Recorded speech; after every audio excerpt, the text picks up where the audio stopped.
నమస్కారం city news కి స్వాగతం. ముందుగా ముఖ్యాంశాలు.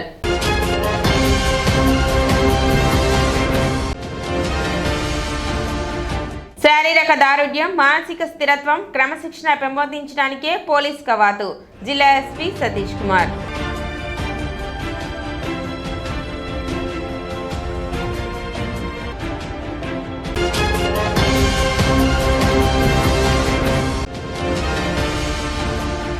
బర్డ్ ఫ్లూ పట్ల ప్రజలు ఎటువంటి ఆందోళన చెందవలసిన అవసరం లేదు. తెనాలి పశు వైద్యశాల assistant director doctor Nagireddy.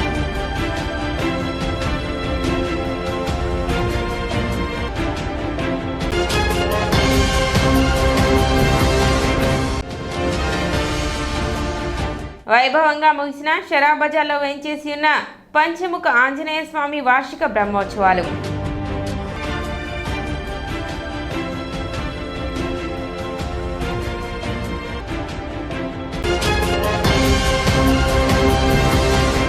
Traffic మరియు నేర నియంత్రణలో పోలీసులకు ఆటో డ్రైవర్లు తమ వంతు తోడ్పాటు అందించాలని జిల్లా ఎస్పీ సతీష్ కుమార్ తెలిపారు. శుక్రవారం తెనాలిలో జరిగిన పోలీస్ పెరేడ్ కార్యక్రమానికి హాజరైన ఆయన ఆటో డ్రైవర్లతో సమావేశమయ్యారు. ట్రాఫిక్ సమస్య పరిష్కారానికి, నేర నియంత్రణకు ఆటో డ్రైవర్లు తీసుకోవాల్సిన సూచనలు చేశారు.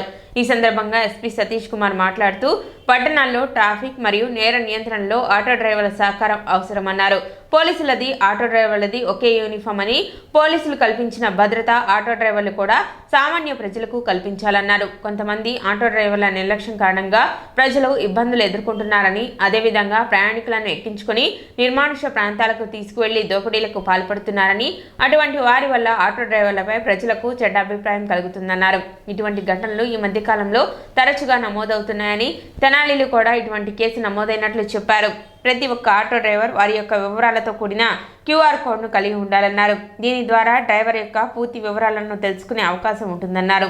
దీనికి సంబంధించిన యాప్ అందుబాటులో ఉందని, 250 రూపాయలు చెల్లించి క్యూఆర్ కోడ్ పొందవచ్చునన్నారు. గంజాయి వంటి మాదక ద్రవ్యాల నిర్మూలనకు ఆటో డ్రైవర్లు సహకారం అందించాలన్నారు. ఒక వ్యక్తి డ్రైవర్ తో పాటు ఇద్దరు కలిపి ప్యాసింజర్ లో ఉన్నట్టు వస్తారు. వచ్చి ఆ వ్యక్తి కూడా ఎక్కించుకుంటారు. ఎక్కించుకుని ఎక్కడ వెళ్తారు? ఎవరు లేని ప్లేస్ కి తీసుకుని వెళ్తారు. కొట్టేసి వాళ్ళ దగ్గర ఉన్న మొబైల్, డబ్బులు ఎంత ఉందో అంత, ఇంత కావాలి అంత కావాలని కాదు. గ్యాంగ్ ఏంటంటే ఒక చూసినప్పుడు వాళ్ళే పిక్ చేసుకుంటారు. 30,000 ఒక మొబైల్ దొరికిందంటే చాలు. ఇలాగ 4 అఫెన్స్ చేస్తారంటే సరిపోతాయి. దీనివల్ల ఏమవుతుందంటే ఆటో పైన ఒక ఇమేజ్ పాడవుతుంది. ఇది గుంటూరులో కూడా జరుగుతుంది. తెనాలిలో రీసెంట్ టైమ్స్లో మేము కేసు కూడా కట్టి ఆటోని కూడా సీజ్ చేయడం జరిగింది.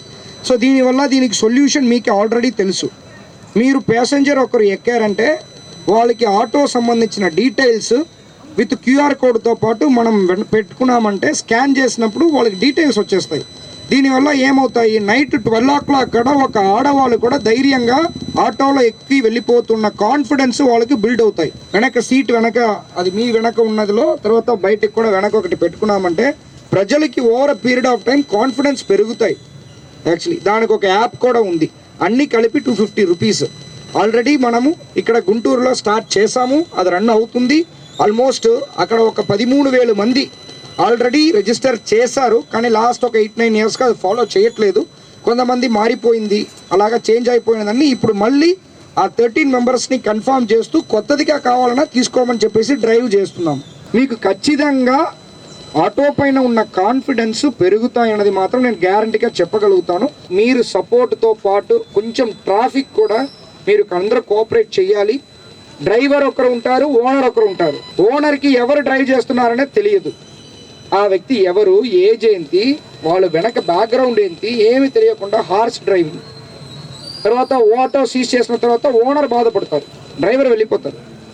ఇదన్నీ కొంచెం మన ఆటో ఇమేజ్ అనేది ఒకరిద్దరు చేయడం వల్ల ఓవరాల్ ఇమేజ్ స్పాయిల్ అవుతుంది అనేది మీరు మర్చిపోవద్దు. తెనాలిలో ఎటువంటి బర్డ్ ఫ్లూ కేసు నమోదు కాలేదని తెనాలి పశు వైద్యశాల అసిస్టెంట్ డైరెక్టర్ డాక్టర్ నాగిరెడ్డి తెలిపారు. బర్డ్ ఫ్లూ పట్ల ప్రజలు ఎటువంటి ఆందోళన చెందవలసిన అవసరం లేదన్నారు.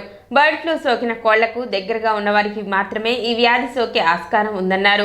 మనిషి నుండి మనిషికి ఈ వ్యాధి వ్యాప్తి చెందదన్నారు. 70 డిగ్రీల సెంటీగ్రేడ్ వద్ద వైరస్ చనిపోతుందని, ఉడికించి తినే వాటి వల్ల ఈ వ్యాధి సోకే అవకాశం ఉండదన్నారు. ప్రజలు ఎటువంటి భయాందోళనలో చెందవలసిన అవసరం లేదని డాక్టర్ నాగిరెడ్డి పేర్కొన్నారు. జూనోటిక్ అంటే ఏంటంటే మనుషుల నుంచి జంతువులకి, జంతువుల నుంచి మనుషులకి డిసీజ్ని జూనోటిక్ డిసీజ్ అంటారు. వాటిల్లో ఏంటంటే బర్డ్స్ నుంచి ఎక్కువగా మనకి నాటుకోళ్ళు కానీ లేదంటే మన ఫారం కోళ్ళ నుంచి కానీ ఎక్కువగా ఈ వైరస్ ఎక్కువగా ఇది ఏంటంటే వైరస్ వ్యాధి. ఈ వైరస్ ఏంటంటే దీంట్లో చాలా రకాలు ఉన్నాయి అన్నమాట. బర్డ్ ఫ్లూ అంటే ఏవియన్ ఇన్ఫ్లుయెంజా అంటారు. ఇదేంటంటే సాధారణమైనటువంటి దగ్గు జలుబు టైప్లోనే అదే సింటమ్స్ ఎక్కువగా కనపడుతూ ఉంది. ఎక్కువగా కోళ్ళలో కూడా ఈ వ్యాధి సోకితే కనుక మనకి గుట్లుగా ఎక్కువగా చనిపోతూ ఉంది. అందుకనే ఇప్పుడు మనకి ఈస్ట్ గోదావరి వెస్ట్ గోదావరిలో మనకి ఈ డిసీజ్ అవుట్బ్రేక్ వచ్చింది. దీన్ని గవర్నమెంట్ వారు పకడ్బందీగా ప్రణాళిక ప్రకారంగా దాన్ని కంట్రోల్ చేస్తూ ఉన్నారు. దానికి ఏంటంటే ఎక్కడైతే అవుట్బ్రేక్ వచ్చిందో అక్కడ మనకి అది రెడ్ జోన్ కింద పెట్టేసేసి 1 కిలోమీటర్ రేడియస్ ప్రకారం మనకి రెడ్ జోన్లోకి ఇది చేస్తారు. అక్కడి నుంచి 10 కిలోమీటర్ల వరకు సర్వేలెన్స్ జోన్ కింద ఇది చేసేసి ఆ ట్రాన్స్పోర్టేషన్ కానీ ఇది కానీ మొత్తం అంతా కంట్రోల్ చేస్తూ ఉంటారు. దాని ద్వారా ఏంటంటే ఫర్దర్ ఏరియాకి స్ప్రెడ్ కాకుండా దీన్ని ఇది చేస్తూ ఉంటారు అన్నమాట. అందుకని చెక్ పోస్టులు పెట్టేసి ట్రాన్స్పోర్టేషన్ అనేది కంట్రోల్ చేస్తూ ఉంటారు. ఇప్పుడు అందుకని ఏంటంటే మనకేంటంటే అన్యూజువల్ డెత్స్ ఏదైనా ఉంటే కనుక బర్డ్స్లో మనకి ఉండకుండా చనిపోవటం కానీ ఈ ముక్కలమ్మటే రావాలి ఇది కానీ తర్వాత కళ్ళు ఉబ్బటం కానీ ఈ దగ్గటం కానీ తుమ్మటం కానీ అట్లాంటివి ఏదైనా ఉండి రఫుల్డ్ ప్రదర్శకత ఏదైనా ఇది కానీ గుడ్ల ఉత్పత్తి కానీ మాంసం ఉత్పత్తి బొరుగు తగ్గటం ఇట్లాంటివన్నీ లక్షణాలు ఉంటాయి వీటిలో. మనం జస్ట్ లైక్ ఫ్లూ టైప్లోనే ఉంటాయి లక్షణాలు ఎక్కువగా. వీటిలో ఏంటంటే ఈ వైరస్లో కొన్ని చాలా రకాలు ఉంటాయి. ఇదేంటంటే మ్యుటేషన్ చెందడం మూలాన ఈ వైరస్ ఎక్కువగా మ్యుటేషన్ చెందుతూ ఉంటుంది. అందుకని చెప్పేసి దానికి వ్యాక్సిన్ అనేది ఇంతవరకు కనుగొనలేకపోయారు. ఎక్కువ పౌల్ట్రీలో పనిచేసే వాళ్ళకే ఇది ఎక్కువగా సోకేదానికి అవకాశం ఉండేది కానీ ఎక్కువగా మనుషుల నుంచి మనుషులకు మాత్రం ఇది ఎట్టి పరిస్థితుల్లో రాదు. దాదాపుగా వచ్చిన దాఖలాలు అయితే అక్కడ లేవు.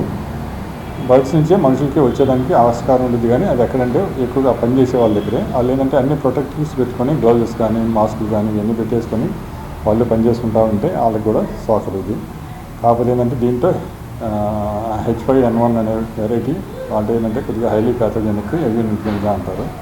మిగతా కొన్ని లైట్ ప్యాథోజెనిక్ కూడా ఉంటాయి, లో ప్యాథోజెనిక్. కాకపోతే ఏంటంటే మనకి ఇప్పుడు ఏంటంటే ఇది వచ్చింది హై ప్యాథోజెనిక్ అన్నట్టు చూస్తున్నారు H5N1 వెరైటీ. ఇంకా చెప్పేసి మనకి ఆ ఏరియా మొత్తం కంట్రోల్ చేసేసి మిగతా చోట్ల రాకుండా ఉంటాయి. కోళ్ళ నుంచే వస్తాయి కాబట్టి కోళ్ళలో వాటిల్లో పనిచేసే వాళ్ళు కోళ్ళ పొలాల్లో పనిచేసే వాళ్ళు కొంచెం జాగ్రత్తలు తీసుకుంటే కనుక ఇది స్ప్రెడ్ కాకుండా ఉంటుంది. అందుకని దీని గురించి మామూలుగా మనం కనుక పసుపు చికెన్ కానీ అన్నీ తినచ్చు. మనకి ఎటువంటి గుడ్లు కానీ చికెన్ కానీ అన్నీ తినచ్చు. మనకి ఎటువంటి ఇబ్బంది ఉండదు.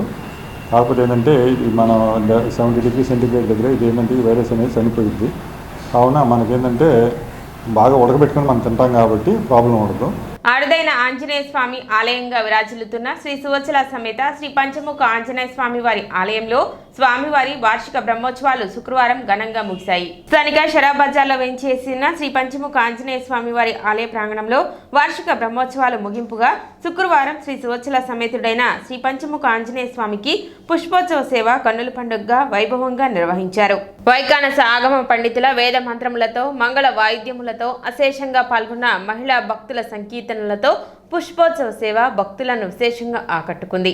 అనంతరం వేలాదిగా వచ్చిన భక్తులకు అన్న సంతర్పణ చేశారు.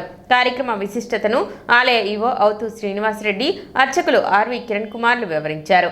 కార్యక్రమంలో భాగంగా శ్రీ వికనస శ్రీనివాస్ ట్రస్ట్ చేపట్టనున్న శ్రీ కళ్యాణ వెంకటేశ్వర స్వామి ఆలయ నిర్మాణానికి తోడ్పడే సప్తగిరి సున్ని భక్తి కొలది భూదానం అనేక కరపత్రాలను మార్చి నెల 9వ తేదీ నుండి నిర్వహించనున్న శ్రీరామనామ పారాయణ యజ్ఞం పూర్ణాహుతి కార్యక్రమాల ప్రచార బ్రోచర్లను ఆవిష్కరించారు.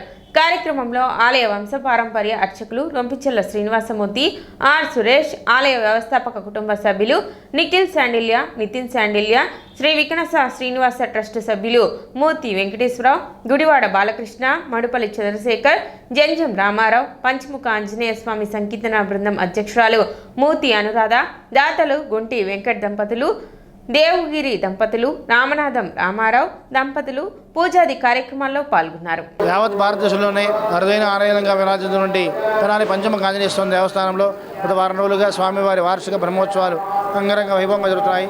ఉత్సవాలు భాగంగా చివరి ఈ రోజున స్వామివారికి విశేష పుష్పార్చన కార్యక్రమం నిర్వహించడం జరిగింది. అలాగే అన్న సమారాధన కార్యక్రమం నిర్వహించడం జరిగింది. ఇక వారం రోజులుగా ప్రతిరోజు స్వామివారికి విశేష పూజాది కార్యక్రమాలు, నిత్య హోమాది కార్యక్రమాలు, శ్రీ సూత్రహనుమతి కళ్యాణోత్సవం, అలాగే రథోత్సవాలు అనే కార్యక్రమాలని వైగాన సాగమౌతంగా నిర్వహించడం జరిగింది. భాగవతుల వంశీయులైనటువంటి నితిన్ శాండిల్య దంపతులు ఈ ఉత్సవాల్లో పాల్గొని స్వామి ఆశీస్సులు అలాగే కార్యక్రమాలు సహకరించిన ప్రతి ఒక్కరికి కూడా ప్రత్యేక ధన్యవాదాలు తెలియజేసుకున్నాం. ఇప్పుడు ఒక చిన్న విరామం.